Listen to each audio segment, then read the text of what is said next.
Para quem não lembra, já deixa aí no esquema anotado, e para quem já sabe, já está estudando, então foco aí. O que vai cair nessa avaliação processual? Ela não é cumulativa, né? A avaliação processual, então vai cair.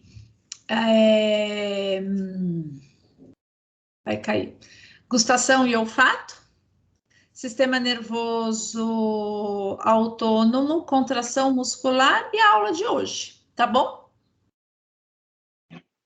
Certo? Então, bora lá.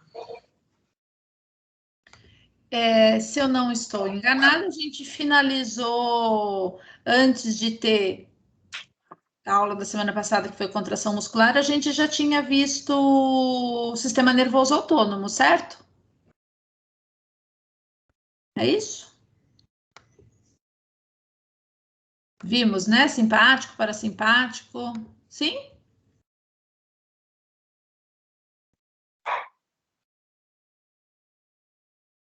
Acho que sim, Pro. Sim, né? Tá bom. Então vamos lá.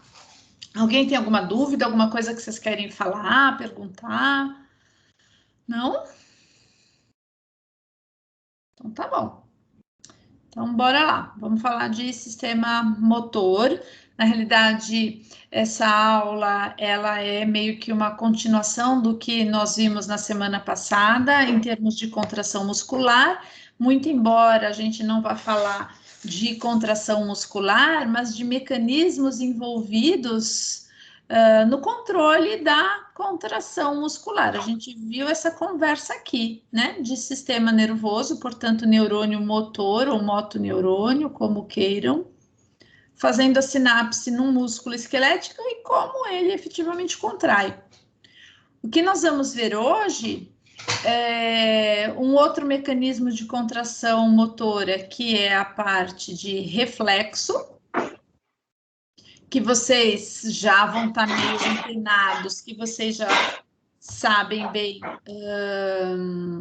Só um minutinho. Só. Peraí.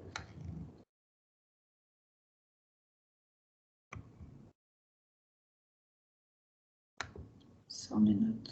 Tô vendo um negócio aqui, um filtro. E aí a gente vai ver de reflexo, e aí eu preciso de algumas informações que vocês já, muito provavelmente já viram, tá?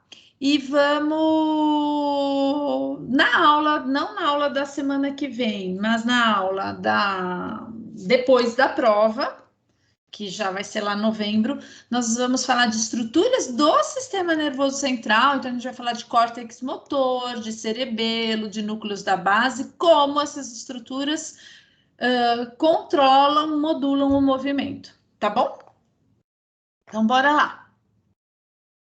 Bom, então, embora a gente esteja aqui, né, em contração muscular, a gente não pode dissociar esta informação sensorial, então não ignorem isso em termos de conteúdo, de informação, porque tudo que a gente faz da parte motora voluntária, a gente está constantemente recrutando essa informação sensorial. Então, a gente só contrai musculatura, anda, movimenta, articula por informações que a gente vê, que a gente sente, enfim, tá? E, na realidade, é um processamento, essas informações são integradas no sistema nervoso central para que a gente faça um controle motor adequado. Então, se eu vou pegar um copo d'água para eu beber, eu sei aonde está esse copo d'água, porque eu vi, eu tenho que ter essas informações proprioceptivas, eu sei onde está a minha boca, eu sei a força que eu tenho que ter para pegar um copo d'água, tá? Então, a gente tem uma série de informações que sempre estão conversando, e o sistema nervoso central faz bem isso.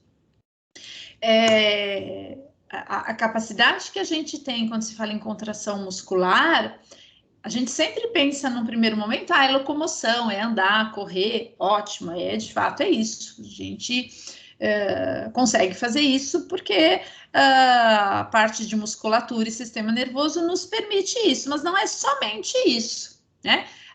Temos a capacidade de manipular o objeto, então, movimentos de impor força, de pegar, de empurrar, de esmagar, de carregar, de sustentar. Então, tudo que a gente faz, isso é porque tem ação motora. Reagir a estímulos sensoriais específicos, e hoje, particularmente, a gente vai falar a parte de reflexo. Então, se eu piso num prego, eu respondo de uma forma motora a esse estímulo sensorial, eu retiro o pé. Manter em posição ereta, a gente precisa de inúmeras estruturas que nos permitem ficar eretos, a gente no pescoço não cai, a gente não dobra, e principalmente a gente não vai em direção ao chão, vencendo a gravidade. Por isso que uma pessoa mais velha, ela vai, né, se curvando. Então, a gente não vai se aproximando em relação ao chão. E comunicação gestual e expressão facial. A musculatura nos permite isso também. Então, é um conjunto de ações que estão dentro de motricidade somática, tá? A gente divide em 4 grandes grupos. Quais são eles? As estruturas efetuadoras, ordenadoras, controladoras e programadoras e junto iniciadoras. Vamos entender. O que é efetuadora? O nome já diz, e já vimos. São as estruturas que efetivamente realizam, efetuam o movimento. Quem são elas? Musculatura esquelética, quem realiza o movimento. Então, quem garante a contração muscular é o músculo, ele faz, né? Ele que dá essa ação final. Quem que dá a ordem para o músculo, as estruturas ordenadoras de movimento? Quem dá a ordem é o motoneurônio, o neurônio motor. Então, ele que faz a sinapse no músculo esquelético, o motoneurônio, libera lá a acetilcolina, tudo aquilo que a gente viu muito bem, para que o músculo contraia. Essas 2 outras estruturas, esses grupos, a gente está falando dentro já do sistema nervoso central. Controlador modula o movimento. De que maneira? A gente vai ver cerebelo dando equilíbrio, ajustes de força, direção, núcleos da base, substância negra, outros núcleos, meio que a gente vai ver limpando o movimento, impedindo que movimentos involuntários apareçam, certo? Mas eles não são os responsáveis pela execução, eles modulam, eles lapidam, vamos dizer assim, o movimento. E as estruturas programadoras e iniciadoras são aquelas que, no caso, eu estou falando de uma forma já genérica, e a gente vai entender na próxima aula porque o córtex motor é o grande responsável pela execução do movimento, porque ele controla todo mundo, essa galera toda aí, as outras estruturas, porque ele planeja e ele inicia o movimento. Então, não adianta eu ter aqui comigo um motoneurônio perfeito, um músculo, cerebelo, tudo certinho, se o córtex motor não funciona, não estiver íntegro, porque a ordem mesmo, em termos de controlar, é do córtex motor. E aí a gente vai ver lá na frente depois como que o córtex motor, ele é o grande responsável por tudo em termos de motricidade. Tudo bem? Então, nós estamos indo por partes, né? Nós falamos de contração muscular, como o músculo contrai frente a um comando neurotransmissor, receptor, vindo de um motoneurônio. Vou falar hoje um aspecto de reflexo, medula. E aí, lá na outra aula, a gente vai falar bem dessas estruturas. Quando uma pessoa tem algum comprometimento motor, a gente consegue saber exatamente em que local é? Não. Ela pode ter um tipo de distrofia muscular, ela pode ter um problema em neurônio motor, ela pode ter tido um AVC no córtex motor, ela pode ter um problema cerebelar, ela pode ter a doença de Parkinson, que o problema é no núcleo, né, em um dos núcleos da base. Então, é bastante complexo, são muitas estruturas envolvidas na motricidade, por isso que a gente vai vendo aos poucos. Tudo bem até agora? Sim? Todo mundo quietinho, sim? Fala alguém comigo, assim, um sim, por exemplo? Pode ser? Tudo bem? Sim, Então tá professora. bom. Então Tudo tá bom. certo. Então tá bom. Então, olhem lá. Como a gente está vendo eferência daqui para cá, ó, a transdução sensorial é diferente daqui para cá. O que que a gente viu em termos de transdução sensorial quando era daqui para cá?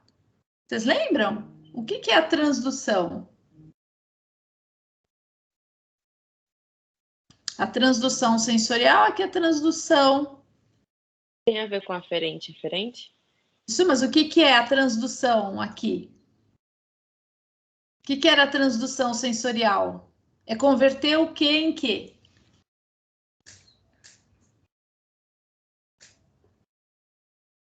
Se ele está vendo aqui o copo, para eu levar essa informação, o nervo está levando essa informação, os fotorreceptores, eles estão levando o quê? A informação. É estímulo físico a elétrico? Isso, ele está levando a informação luminosa, tem que ser convertida em estímulo elétrico, perfeito.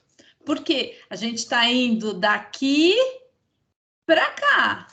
Luz, ambiente, sinal elétrico, certo? Sinal elétrico para cá. Agora a gente está daqui para cá, então a transdução vai ser como?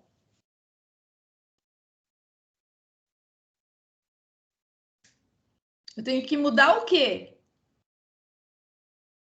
Hein? Eu tenho que mudar sinal elétrico em quê?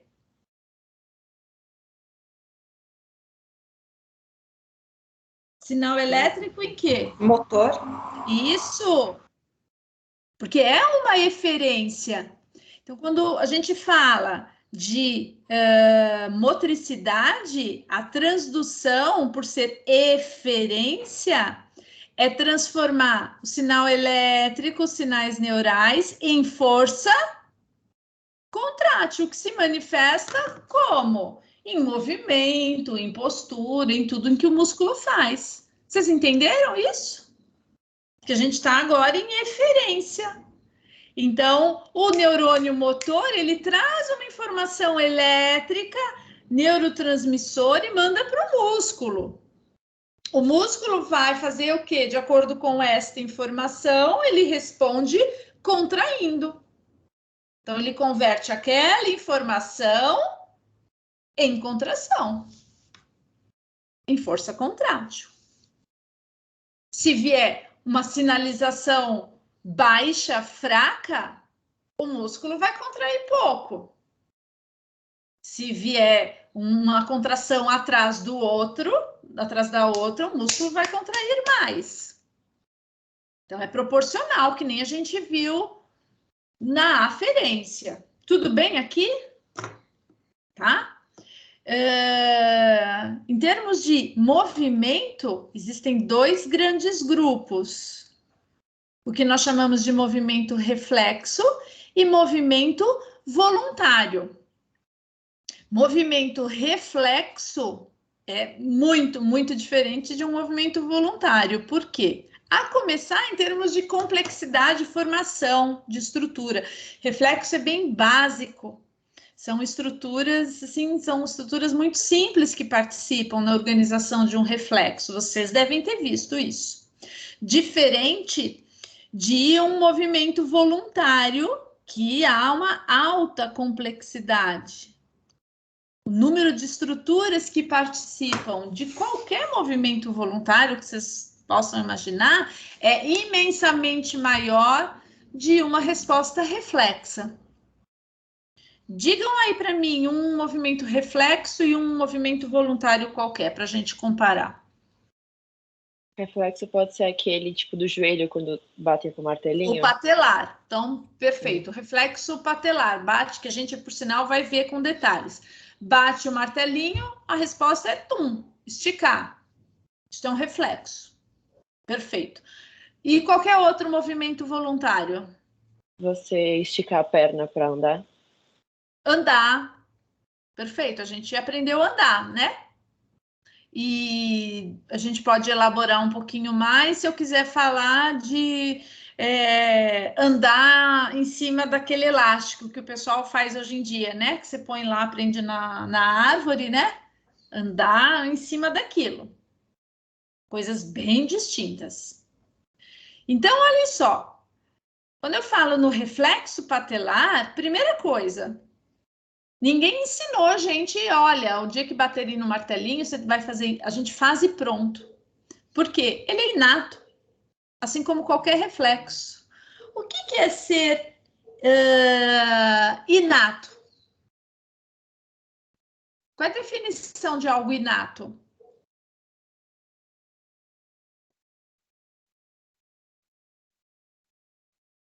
Hein?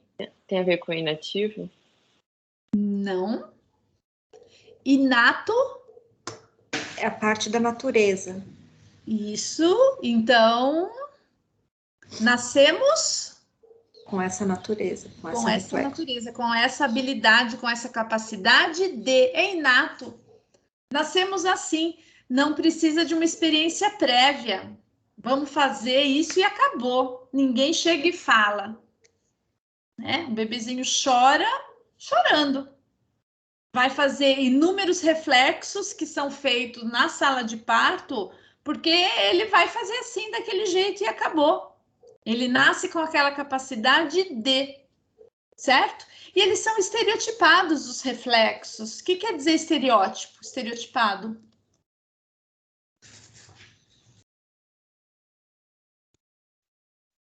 O que é algo que é estereotipado? Difere de um de outro algo que é estereotipado?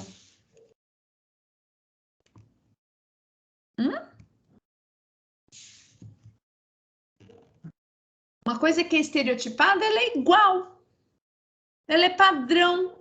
Então, quando eu falo que um reflexo é estereotipado, não tem como, pensando em condições fisiológicas, o meu reflexo ser diferente do de vocês. Ser melhor, ser poderoso, entendeu? Não tem como, ele é igual, ele vai acontecer da mesma maneira, com as mesmas estruturas. Diferente de um movimento voluntário, gente. Andar, tem criança que anda com mais facilidade, tem criança que vai andar antes do que outras, tem criança que precisa engatinhar para depois andar, tem criança que não engatinha, já anda.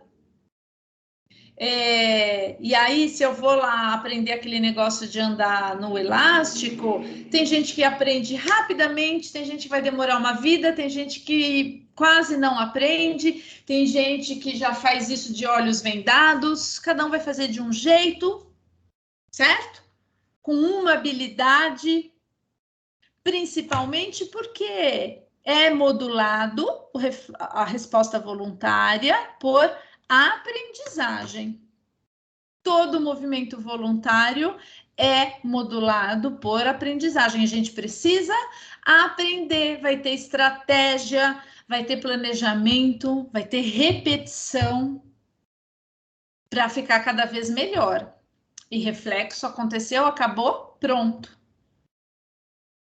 Então, olhando em sistema nervoso central, para andar no elástico, nossa, eu vou recrutar muito cerebelo, muito, para que eu fique em equilíbrio. Eu vou recrutar muito as vias também de equilíbrio, principalmente de informação visual, labirinto de equilíbrio, de movimento de cabeça, diferente de um outro movimento, sei lá, fazer tricô, que eu preciso de uma habilidade manual aqui, ó, as duas mãos. E aí tem gente que já faz tricô olhando a TV, nem olha mais aqui. Vocês entendem que cada movimento voluntário é de um jeito e vai recrutar áreas, funções muito específicas, que é muito diferente de um movimento reflexo, que a gente vai ver que ele é bem basicão, tá? Tudo bem? Alguns reflexos, não todos, podem ser condicionados. Podem. Vou dar um exemplo lá na frente. Hoje a gente vai falar disso. Depois da prova, lá na outra aula, a gente vai falar disso aqui, tá? Eu tenho uma mesma situação, mas que eu vejo os dois movimentos. Quem faz o reflexo aqui?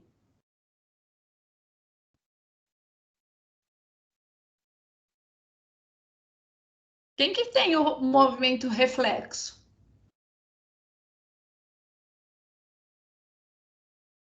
Bebê, não? O bebezinho, né? Então, o ato de mamar, mamar é reflexo. E ele faz aquilo lá, né? Assim que nasce, às vezes na sala de parto.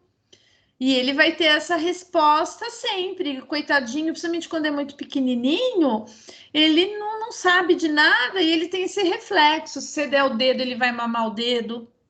Se a tua roupa tiver uma ponta, ele vai mamar a tua roupa, sabe? Ele tem esse reflexo, ele vai fazer. Mas aí ele vai com o tempo entendendo, aprendendo, sentindo o cheiro da mãe, aí ele vai, né, condicionando algumas coisas a este reflexo. E ele entende que quando ele faz isso, vem leite, então ele reforça cada vez mais. Aí a gente tem outras histórias nesse reflexo. Mas é um reflexo, não precisou de experiência prévia, ninguém ensinou, coisa mais fantástica. Ele e qualquer outro bichinho da natureza faz isso. E quem faz movimento voluntário aí?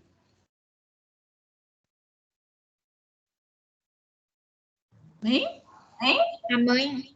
A mãe, né? Ainda mais se quando é piquititico, bebezinho, recém-nascido, né? Nossa senhora, você tem que aprender, se é primeiro filho, aprender como pegar a posição. Vai lá, sentar, você vai ficar lá fácil umas 2 horas, dando de mamar para o bebê. E aí você vai pôr lá do seu lado água, celular, controle remoto do portão, da TV, tudo. Você vai ficar lá uma vida lá sentada, né? Fralda de panos, vai toda uma estratégia, né? O jeito de pegar, depois tem que saber que tem que deixar de pé, e aí vira de lado, né? Você aprende tudo isso. De todo um planejamento, né? Não se iludam, todo um planejamento para isso. Depois fica de boa, tá? Mas é totalmente o quê? Voluntário, você vai aprender a fazer isso. Muito bom. Vamos classificar os reflexos. Ele pode ser classificado quanto a eferência, porque ele pode fazer uma eferência em músculo, o nervo, né? O neurônio, em tendão, em ligamento. Como ele pode fazer uma eferência numa víscera? Se ele faz uma sinapse num músculo, num tendão, a gente fala que ele é um reflexo somático. Se ele faz uma sinapse em uma víscera, ele é um reflexo autonômico. Tudo bem aqui? Tipo isso. Ó, esse aqui é o quê? Autonômico ou visceral? Olhando a eferência.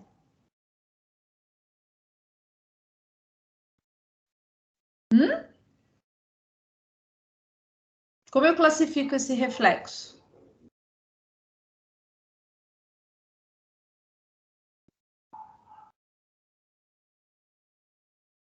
E aí? Digam para mim.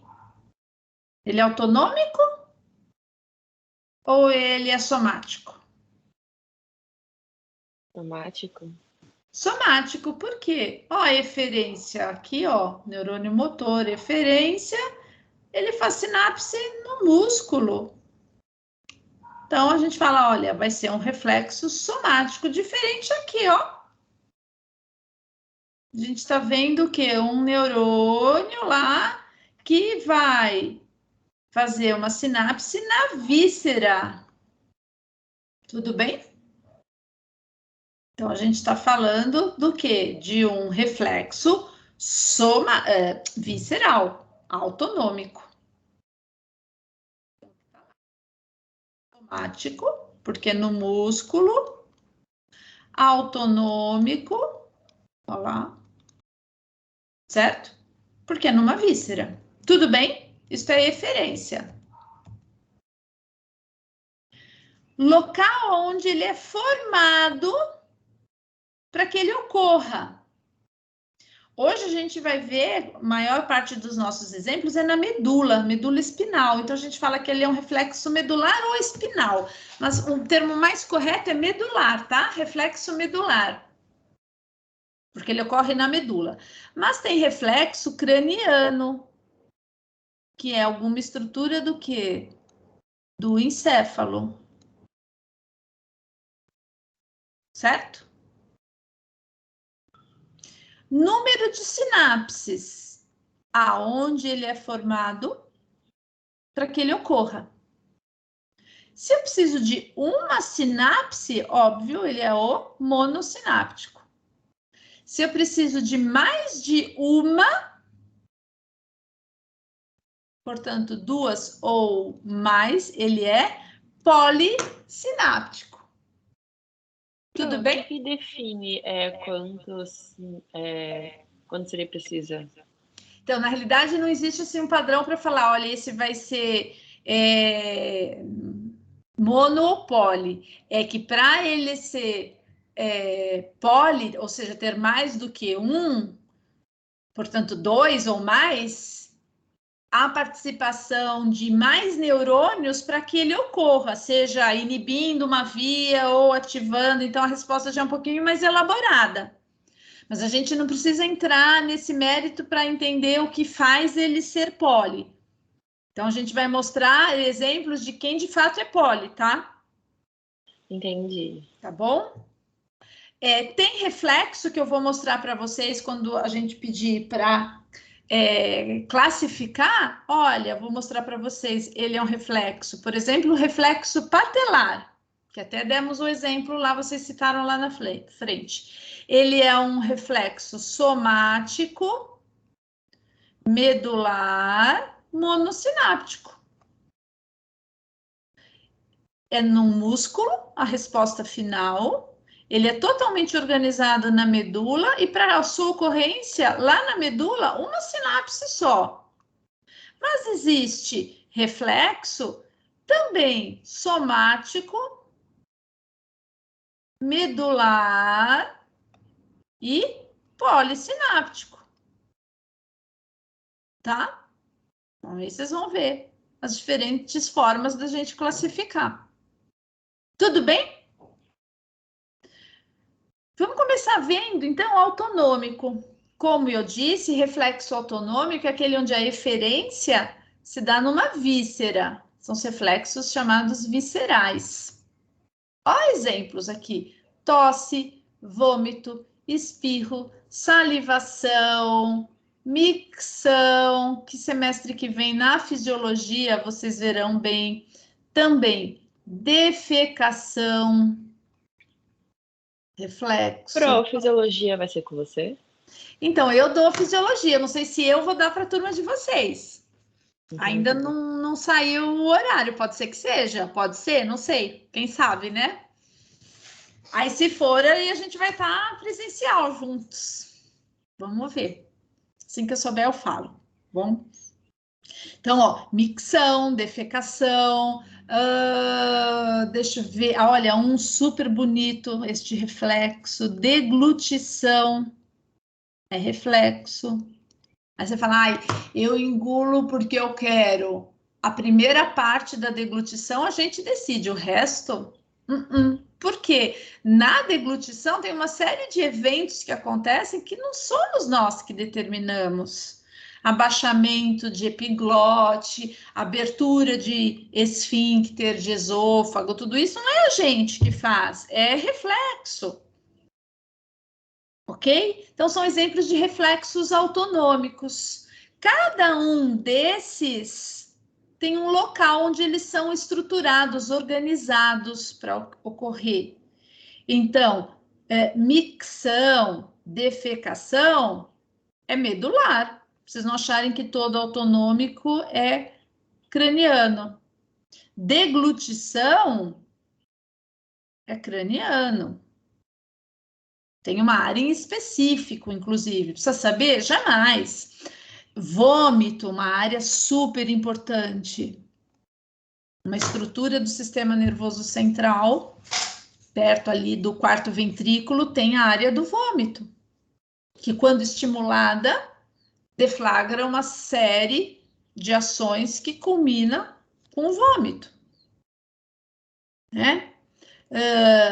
E assim por diante. Aí, tem que saber cada uma, jamais. O que é importante? Que vocês saibam que para cada um destes reflexos, e tantos outros que vocês viram, estudaram, e inclusive reflexos que a gente apresenta só na infância e depois não apresenta mais, porque pelo desenvolvimento, a gente tem uma área e depois, para cada um deles tem lá uma estrutura em específico.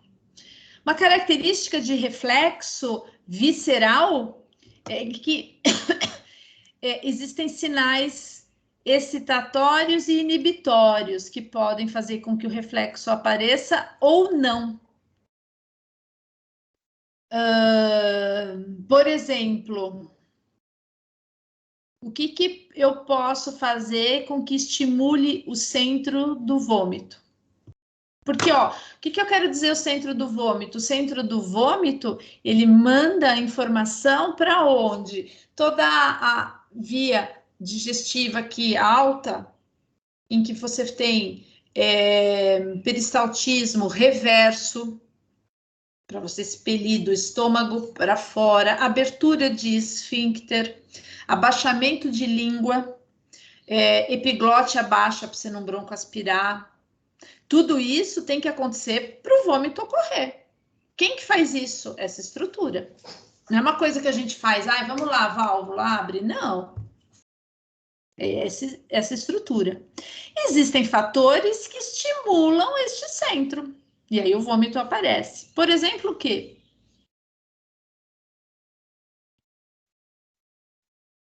Por exemplo, o quê? O que dá a ânsia de vômito? A ânsia só é o peristaltismo, é o... né? Colocar o dedo na garganta? Colocar dedo na garganta. Exatamente. Então, é um fator mecânico, né? Colocar dedo na garganta. O que mais? Cheiro ruim. Cheiro ruim, né? Então, estímulos olfativos. Cheiro de azedo. Cheiro Dor do próprio também vômito. se enquadra? Oi? Dor. Dor intensa, boa. Sim. Ouvir uma pessoa vomitar, algumas pessoas. Presença de toxina bacteriana. Maior tempo de permanência do alimento no estômago. Então, aquela coisa, nossa, não fiz a digestão da comida. O alimento está 5 horas lá. Cara, se ele está 5 horas lá, ele não tem que ir para frente. Volta. Estimula o centro do vômito. Então, são fatores que estimulam. E a gente vê isso para espirro. Existem alguns odores típicos, faz a pessoa espirrar, pimenta, não sei o que lá. Uma coisa interessante no vômito, aumenta a salivação para proteger do pH, que é extremamente ácido. Então, tem uma série de coisas que acontecem. Micção. Tem um bem classicão, algo que estimula e algo que inibe, vocês sabem?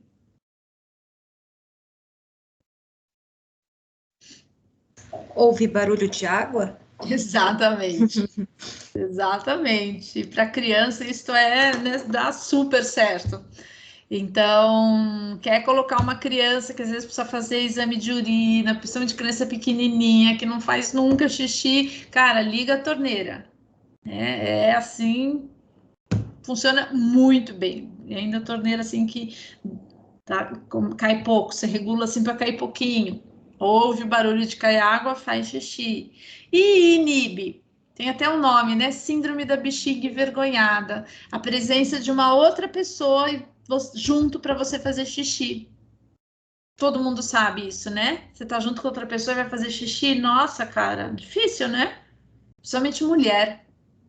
Tem este nome, não sou eu que estou dando, tá? É na literatura, síndrome da bexiga envergonhada. Que é o que você vê às vezes, quem está no leito, tem que fazer na comadre, fica alguém do lado lá, faz xixi. Não rola, né? Então, existem fatores que estimulam ou inibem. Isso é típico de reflexo autonômico e para alguns deles a gente consegue pontuar. Salivação, estímulo olfativo, estímulo visual. Né? Então a gente sabe que tem muitos aí gatilhos para ocorrência de reflexo autonômico. Aqui tem algo bem interessante que está lá na frente, que alguns reflexos autonômicos podem ser condicionados. Não sei se vocês já ouviram falar do Pavlov, que é um grande nome aí no condicionamento, e ele fez o quê? Ele condicionou o cachorro dele. O que ele fez? Isso há muito tempo atrás, tá, gente? Por isso que ele é referência aí ao nome do condicionamento. Ele colocou uma cânula na glândula salivar do cachorro dele e ele queria ver o quanto o cachorro produzia de saliva frente a diferentes estímulos. E aí ele viu que quando ele mostrava a comida para o cachorro enchia a cânula de saliva. Beleza. Aí ele fez todo um aparato com uma janelinha que subia, baixava, né? E subia. E aparecia o quê? O raio do pratinho de comida. E ele fez o quê? Tocava uma campainha, subia a portinha, a comida. E aí ele via olhar lá, saliva. Ele ficou fazendo isso tempão. Campainha, comida. Campainha, comida. Pá, comida. Pá, comida. Um dia o que ele fez? O que vocês acham que ele fez um dia? Tocou a campainha e não apareceu a comida. Exatamente, danado, né? O cachorro lá esperando a janelinha abrir, abriu a janelinha aí, nada de comida. Aí ele foi olhar a cânula, o que tinha na cânula? Cheio de saliva. Aí ele mostrou, classicamente ficou conhecido isso mundialmente para sempre, o Pavlov está associado a isso, que um reflexo pode ser condicionado. E aí ele mostrou, ele condicionou o cachorro dele, que ele associou o som, ele aprendeu o cachorro que cada vez que ele ouvia o som, ele ganhava comida. Só que um dia ele só ouviu o som e não veio a comida e ele produziu saliva. Muito legal isso, né? E quem tem cachorro sabe que cachorro condiciona a muitas coisas e facilmente, né? À toa que ele escolheu o cachorro, né? Então, alguns... Diga. Desculpa, uma menina perguntou no chat se o bocejo é um reflexo autonômico. Bocejo? Sim. Bocejar. Bocejo é. O que não é, que também até me perguntaram na aula anterior, é soluço. Soluço não é reflexo, não. Soluço é alteração de padrão respiratório pelo diafragma. Tá? E bocejo pode ser condicionado, né? Ter fator condicionado, não. Estimulado, né? Só você vê uma pessoa bocejando, todo mundo começa, né? Não? Você vê lá e todo mundo vai bocejando. Falar que isso até é uma técnica para saber se tem alguém te olhando. Como assim? Por exemplo, se você sente que tem alguém te olhando, você boceja, você força o bocejo, e essa pessoa bocejar é porque possivelmente ela estava te olhando. Olha que interessante! Gostei Truques da mente. Gostei dessa, hein? Vou adotar essa técnica aí. Interessante ela. Técnica do bocejo. Muito bom. Bom, vamos entrar agora para reflexo somático. Vimos os viscerais, algumas características. Então, reflexo que a eferência é lá no músculo, tendão, outra história, tá? Então, como eu falei, a gente vai olhar, tem um olhar atento para isso aqui, ó, músculo, ligamento, tendão, tá? Exclusivamente a gente vai olhar essa estrutura aqui, medula espinal. Diferente da outra, do outro tipo de reflexo, que poderia ser qualquer área, agora não. Reflexo somático, estamos aqui, ó, medula espinal. Antes de caracterizar reflexo somático, eu quero apresentar duas estruturas para vocês que em algum momento elas vão aparecer. Então, eu quero já mostrar e explicar bem. Quais são elas? Primeira, o fuso muscular, olha lá, fuso muscular, que é uma estrutura que está inserida, presa na fibra muscular, está dentro da fibra muscular, como vocês podem observar, que é essa estrutura aqui, ó. O fuso muscular é uma estrutura que detecta, que identifica variação de comprimento da fibra muscular. Quanto que uma fibra muscular é variação de comprimento mesmo? Quanto que uma fibra muscular tem variação do comprimento? Em que situação?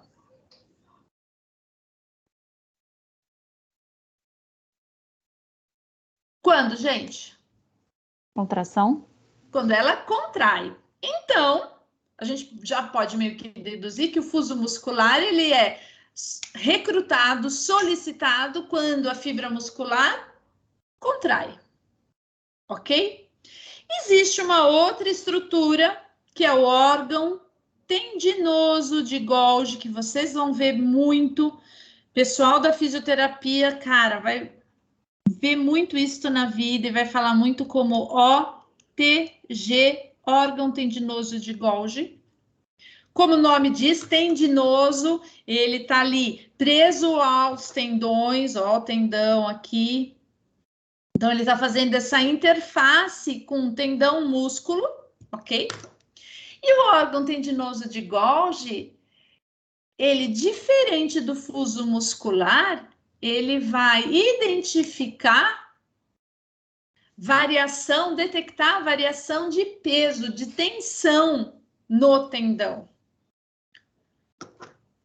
Portanto, variação de tensão, peso, pressão. O órgão tendinoso de Golgi, ele é o quê? Recrutado. Tudo bem? Um é contração, o outro, tração, peso. Ótimo, guardem essas informações que já já a gente vai chamar. Isso aqui estava fora de lugar, eu já havia mostrado para vocês. Bom, falei, olha, reflexo somático, medula. Esses três componentes vão fazer parte de um reflexo somático. Quais são eles? Aferência, deixa eu só colocar aqui. Aferência, interneurônio e neurônio motor, ó, conteúdo da nossa aula número 1. Neurônio aferente, informação do ambiente sensorial, tá? Seja dor, seja informação térmica, propriocepção. Interneurônio, ou neurônio de associação, estabelece comunicação com o neurônio aferente com o neurônio motor, que é o eferente. Portanto, esses três componentes são fundamentais no reflexo somático. Eu preciso de uma informação sensorial, da resposta motora, e esse cara aqui no meio de associação estabelece a comunicação entre eles. Esses três funcionando, a gente fala em arco reflexo, que é o circuito justamente funcional envolvendo, ó, o que eu acabei de falar, órgão sensorial, neurônio de associação ou interneurônio, e um órgão efetuador, no caso, o músculo, né? A gente está falando de um reflexo somático. Ok? Ó o meu esqueminha aqui, essa bola grande, círculo, medula. Ó um neurônio sensorial chegando aqui, trazendo uma informação. Tudo bem? Vamos fazer corzinhas diferentes. Ó, um neurônio motor, motoneurônio. Vocês já sabem quem é ele. Fazendo sinapse aonde? No músculo. Quem que estabelece a comunicação entre eles? Hein? Neurônio de associação. Se eu preciso só de uma sinapse aqui, eu falo que é um circuito monossináptico, ó. Uma. Mas para eu, às vezes, ter essa resposta final aqui do motoneurônio, aqui dentro eu vou precisar de mais de uma sinapse. Então eu falo, ó lá, de um polissináptico. Mais de um. Mas eu continuo tendo esses componentes. Quais? O motoneurônio e o neurônio sensorial, olha lá. Mas eu precisei de duas sinapses aqui dentro para ter ativação do motoneurônio. Tudo bem aqui? Então, isso é um arco reflexo. Exemplos de arco reflexo. Famoso, olha lá. O reflexo patelar. Vamos colocar aqui uma corzinha que fique melhor para a gente ver. Qual é o princípio, gente, do reflexo patelar? Quem fala aí para mim? Tudo começa onde?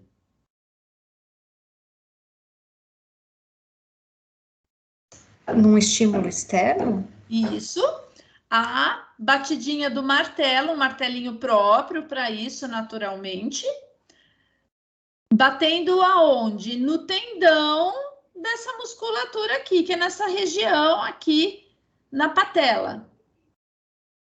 Abaixo aqui do joelho.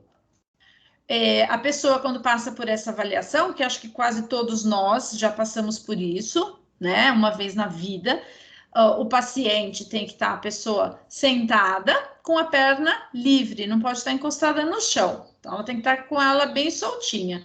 O martelinho bate aqui e indiretamente eu vou estimular o fuso muscular. Ó, o fuso apareceu, que a gente falou, ó, o fuso muscular.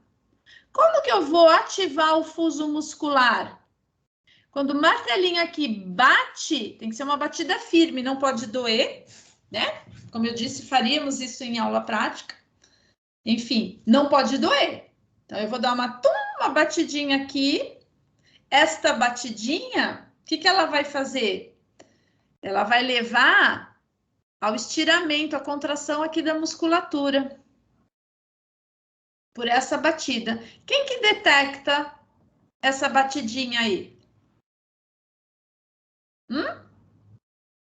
Quem que vai detectar que a musculatura aqui contraiu? O fuso. O fuso vai levar essa informação para onde? Ó, medula. Como que chama essa fibra que vai daqui para a medula? Fibra 1A. 1A é a fibra que sai do fuso e vai para a medula. Ó, é uma fibra sensitiva, sensorial. Eu preciso de uma sinapse para ativar o neurônio motor. Qual é a resposta aqui, gente? Do neurônio motor na musculatura do quadríceps? Contrai. Contrai. E aí a perna, ó, tum, estica. Rapidez isso. Bateu, esticou. Você não precisa nem ter um martelinho.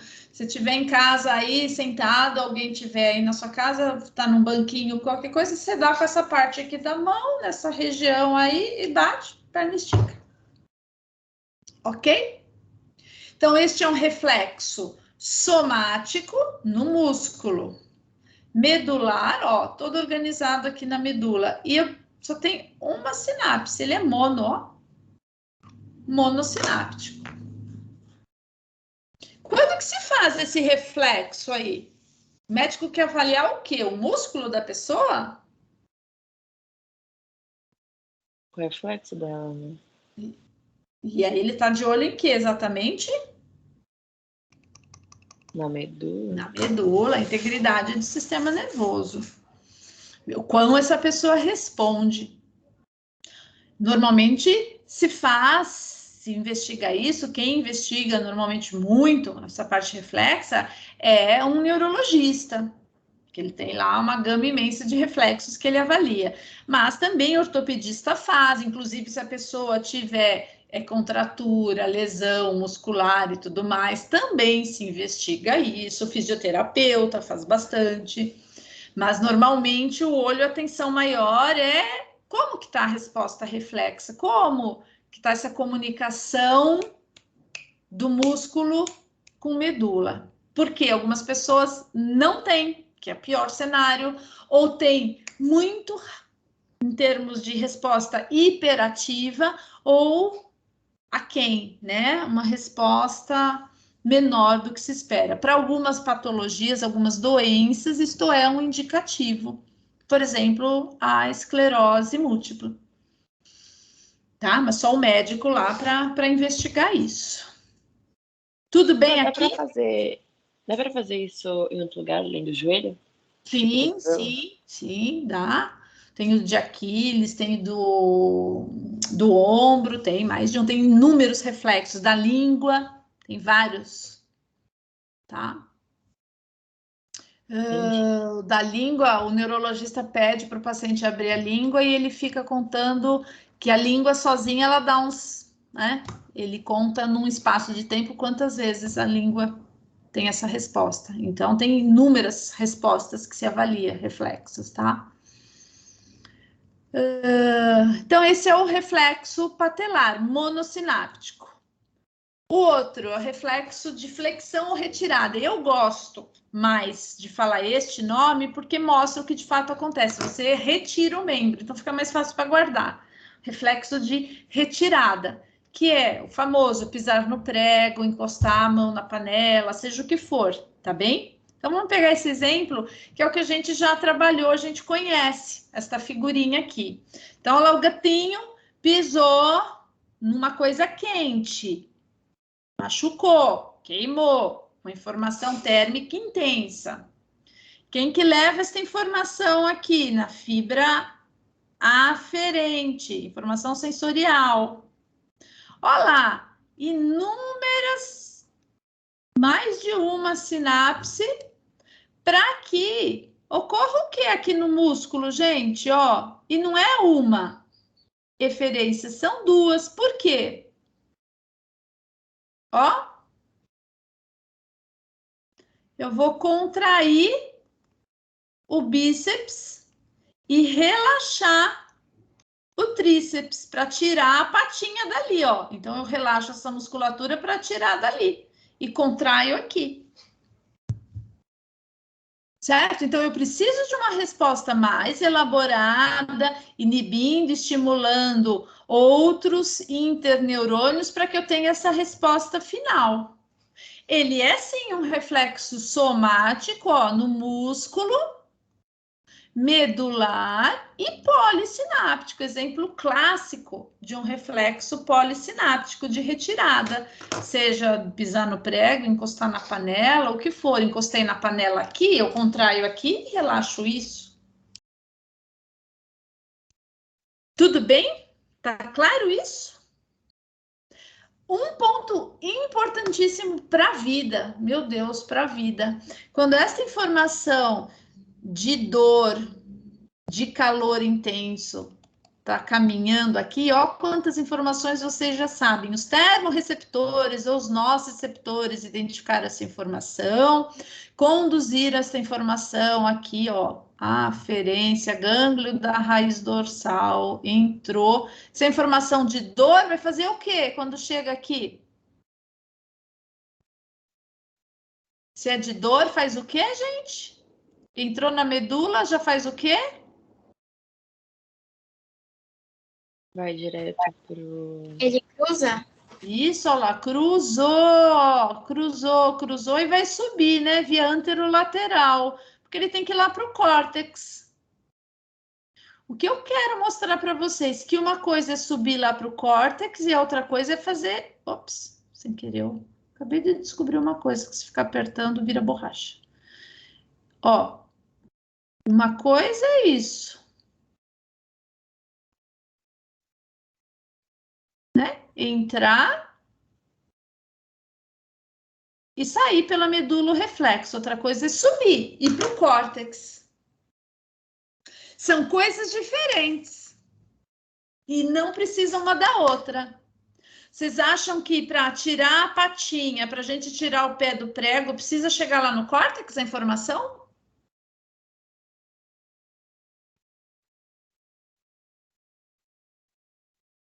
Sim ou não?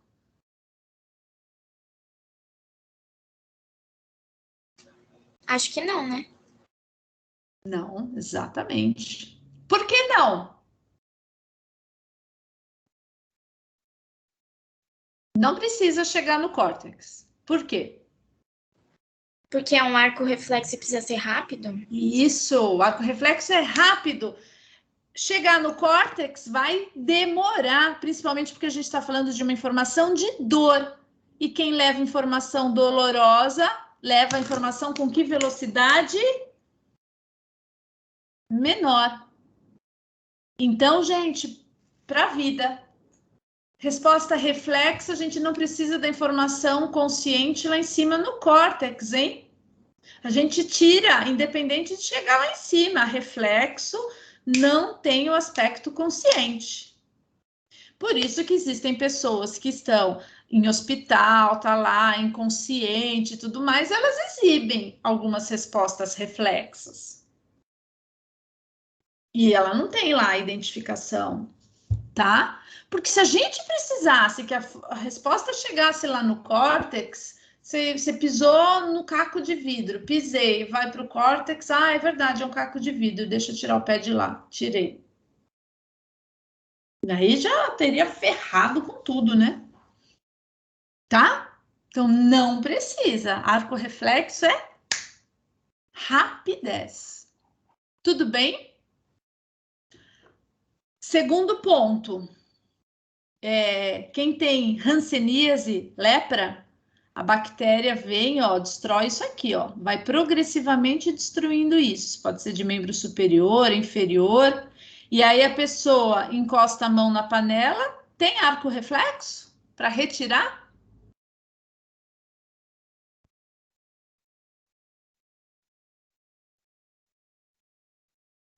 Sim ou não? Não. Não. E aí ela fica lá com a mão na panela, né? A chama ligada, acesa, ela aqui, ó, tchu, tchu, tchu, e ela lá, não percebeu. Por quê? Não está indo a informação sensorial, não vai ativar interneurônio e não tem resposta motora. Então, ela não tem reflexo porque não está conduzindo a informação sensorial. Tudo bem? E se for o caso de algum dano em saída de neurônio motor? Aqui. Encostou na panela quente, o que vai acontecer?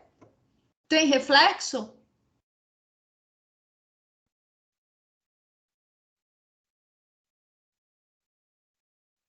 Hein?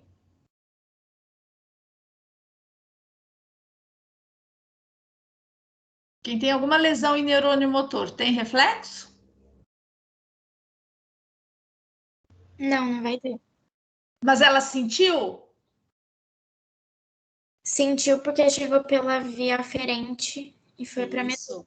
Exatamente. Então, ó, não sei o que é pior, né? Não? Ó, encostei lá, tô sentindo, mas eu tenho um delay, um atraso na retirada, porque o meu problema é na eferência. Isso aí. Captaram? Maravilha. O último reflexo. Aí entra o órgão tendinoso de Golgi, que vocês devem estar perguntando, onde entra o cara? Ó lá.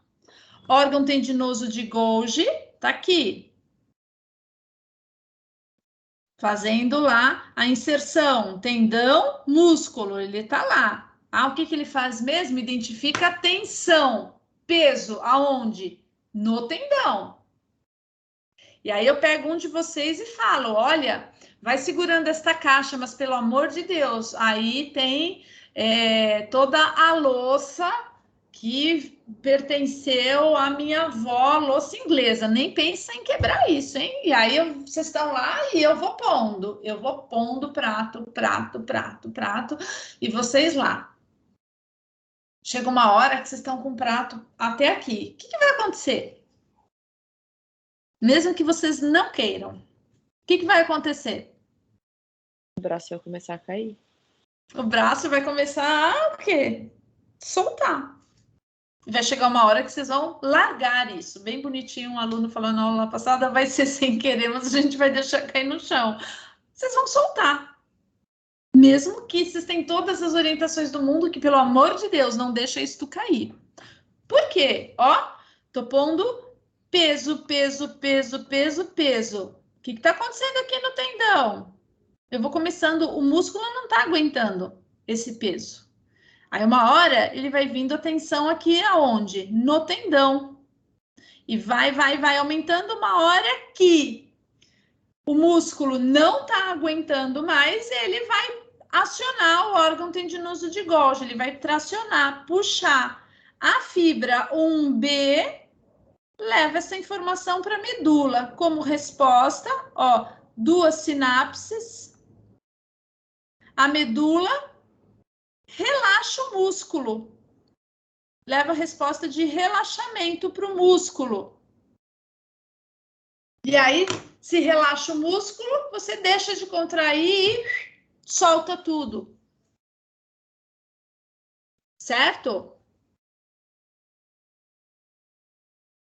Por que isso acontece? Por que o músculo relaxa?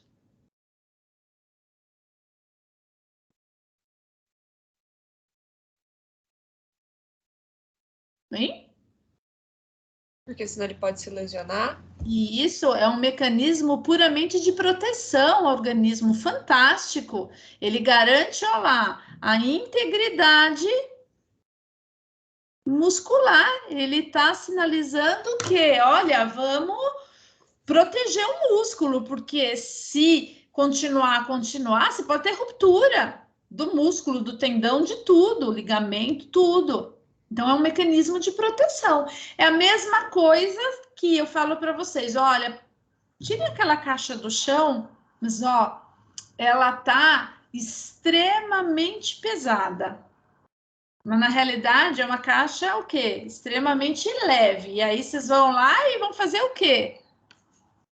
Vocês vão com a maior força do mundo e solta. Ou o contrário, né?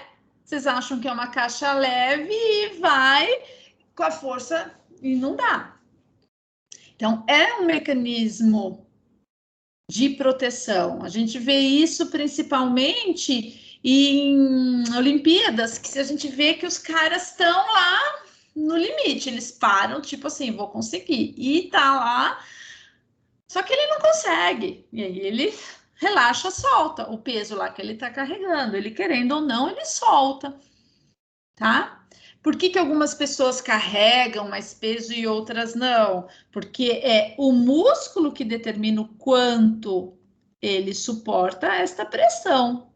Eu, que tenho 0 de força muscular em braço, logo vou tracionar os meus órgãos tendinosos de Golgi, que o músculo suporta pouco peso. Quem tem músculo mais desenvolvido e tudo mais, vai suportar mais peso, vai recrutar, vai demorar para recrutar o órgão tendinoso de Golgi. Tá bem? Tranquilo aqui? Então, ó, um resumão para a alegria de vocês, quem gosta dos 3 que nós vimos, tá? Então, o patelar, o que a gente acabou de ver de Golgi, e o de retirada. Número de sinapses do patelar, 1. Qual é o estímulo para a ocorrência dele? O músculo, ele é contraído, estirado, porque bateu com o martelinho lá. O músculo contraiu, estirou. Quem que leva essa informação do fuso muscular? 1A. Qual é a resposta final? Contrai a musculatura, a perna estica. Contraiu o músculo, a perna esticou. O que a gente acabou de ver, reflexo tendinoso de Golgi. Quantas sinapses na medula? 2. Qual é o estímulo? a contração do músculo, certo? Por excesso de peso. Aumento do peso. O músculo está lá ultra mega power contraído. Excesso de peso e estimulei lá o órgão tendinoso de Golgi. Ele vai o quê? Via 1B. Qual é a resposta? Relaxar a musculatura. E finalmente o de retirada, número de sinapses. Não mostrei na figura, estou dizendo muitas. Quais são os estímulos que deflagram retirada? Em geral, dor, temperatura, né? O braço na panela, pisar no prego, qualquer coisa que traga dor. As fibras 2, 3, 4, não se preocupem. E a resposta final é a contração do membro, relaxamento e contração, a retirada, tá? E aqui é só a figurinha que mostra quando que a gente faz na clínica o reflexo patelar, né? Principalmente quando a gente observa e o médico fica atento se ele for ausente ou de forma normal, anormal, que algumas pessoas têm um pouquinho mais lento, ele for lento ou muito maior que o normal, tá? Que pode ser, opa, presença não, presença, um indicativo de alguma doença, tá? Tudo bem? Depois da prova, a gente vai começar a falar aqui. Depois da prova, eu digo na aula seguinte, né? Porque semana que vem é só a prova. A gente vai começar a falar de movimentos voluntários. E a gente começa com essas duas figuras, onde expressam claramente um número variado de estruturas do sistema nervoso central, principalmente um jogador de futebol que tem que calcular força, direção, às vezes tem que trocar de pé, ouvir o que o colega está falando, ver a posição do jogador, então ele tem que fazer tudo isso junto enquanto está executando o movimento. E meu exemplo favorito de coordenação motora é quem toca o acordeon, que para mim é fantástico fazer tudo isso ao mesmo tempo, ainda dança e canta, né? Então o cérebro está a mil funcionando e muito diferente do que um reflexo, tá? É isso. Eu não vou começar a falar de movimento voluntário, porque eu não quero parar no meio e porque o movimento voluntário é mais delicadinho. Não vou falar chatinho, porque não é chato, mas é que tem bem mais informações, tá? Então, a gente para aqui. Vou colocar já nos arquivos as duas aulas que faltam, que acho que é autonômico e a aula de hoje, para que vocês estudem bonitinho para a prova, tá? Eu só vou fazer chamada aqui para vocês. Só um minuto. Alguma dúvida, alguma coisa que vocês querem perguntar? Não. Tá bom.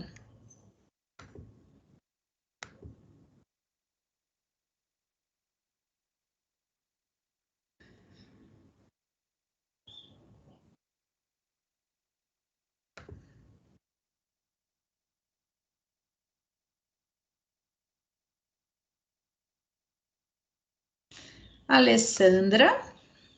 Presente, pro. Ana Beatriz. Presente, pro. Ana Luísa. Presente. Beatriz Bruschi. Presente. Camila. Presente, pro. Carolina. Presente, pro. Caroline. Denise. Presente. Fabiana Ferrari. Presente. Fabiana Guedes. Presente. Gabriela Fácio. Presente. Gabriele. Giovana Davanzo. Giovana Kutait. Presente, professora. Giovana Yuk. Presente. Júlia Staibano. Presente, pro. Adoro falar Staibano. Helena.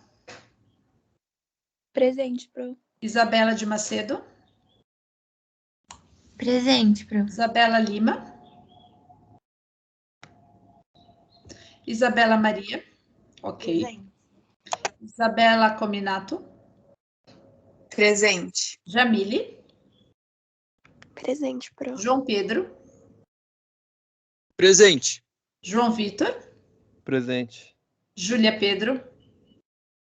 Presente. Karina. Aqui. Larissa. Presente. Lucas. Luma. Presente. Marcela. Maria Antônia. Presente, Pro. Marcela tá aqui. Ok. Maria Antônia. Presente. Natália Duarte. Presente. Natália Ergovic. Nicole. Aqui, Pro. Paola Tocantins. Presente. Paula. Presente. Rebeca.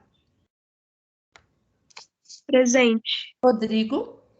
Presente. Sofia. Tassiana. Tatiana. Presente. Vitória. De Paula. Aqui, Pro. Vitória Venturini.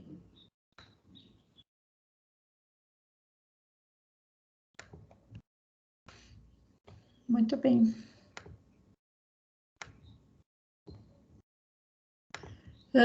Meus queridos, então, bom final de semana para vocês, tá bom? Fiquem bem. Tchau, Pro. Obrigada. Tchau, gente. Beijo para Obrigada. vocês. Tchau. Tchau, Até Pro. semana que vem. Professora Vitória tá falando que o microfone dela deu erro. Eu vi lá, eu já mudo lá. Tchau, Tchau, obrigada. gente. Beijo. Tchau.